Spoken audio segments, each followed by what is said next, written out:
Ce matin, les militants antinucléaires de Greenpeace ont réussi un coup médiatique à la centrale de Nogent. Donc ce matin à 6 h, plusieurs militants de Greenpeace ont pénétré à l'intérieur de la centrale nucléaire de Nogent. Ils ont passé en 15 minutes les 4 barrières de sécurité, puis ils sont arrivés sur le bâtiment réacteur. Donc ils étaient sur le toit du réacteur, ils ont déployé une bannière marquée "Le nucléaire sûr n'existe pas", ils ont peint un logo danger avec un point d'exclamation. Opération réussie. Parce que nous sommes allés sur le point le plus sensible d'une centrale nucléaire, à savoir le bâtiment du réacteur. On est juste en face des réacteurs. Apparemment, on est là depuis pas mal de minutes. Personne ne vient. D'après le directeur de la centrale, la banderole n'a pas été déployée et la peinture prévue n'a pas été terminée. Les procédures de sécurité ont réussi. Les militants ont tous été interpellés. Pour moi, il n'y a aucun dysfonctionnement. Ils ont été repérés par les caméras de détection et par les alarmes dès qu'ils sont rentrés sur le site, dès qu'ils ont commencé à cisailler le grillage. Combien étaient-ils? Donc au total, 9. Ils ont tous été interpellés immédiatement? Et ils sont où, là? Immédiatement, comme je vous le disais, il y a une partie qui a été interpellée extrêmement rapidement, quelques minutes, et une deuxième partie qui a été interpellée, comme ils étaient dans ce qu'on appelle des crinolines, donc des échelles fermées. C'était un peu plus compliqué, donc eux, ils ont été interpellés une demi-heure, une heure après.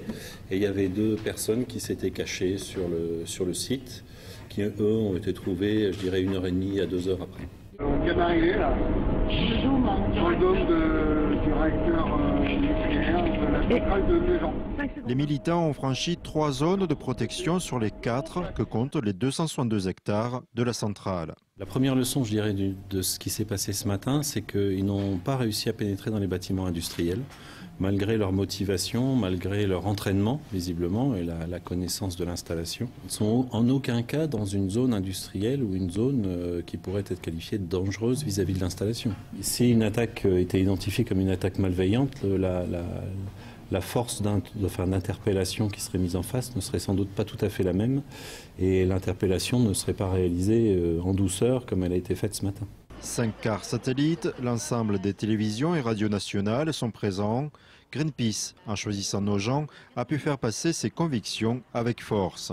Nogent parce que c'est à 95 km de Paris, pour montrer que tous les Français sont concernés par la sécurité nucléaire, ou plutôt par l'insécurité nucléaire. L'objectif de cette opération, il est double. Le premier, c'est montrer la sensibilité des sites nucléaires à une opération telle que celle-là, donc à une intrusion. Le second, c'est montrer la faiblesse de l'audit de sécurité qui a été commandité par le gouvernement, puisque cet audit ne prend absolument pas en compte les risques d'agression externe non naturelle, comme le risque terroriste, comme la chute d'avion, comme les actes de malveillance ou comme une intrusion. Les seules leçons valables de Fukushima, à savoir le nucléaire n'est pas une technologie sûre et ne le sera jamais.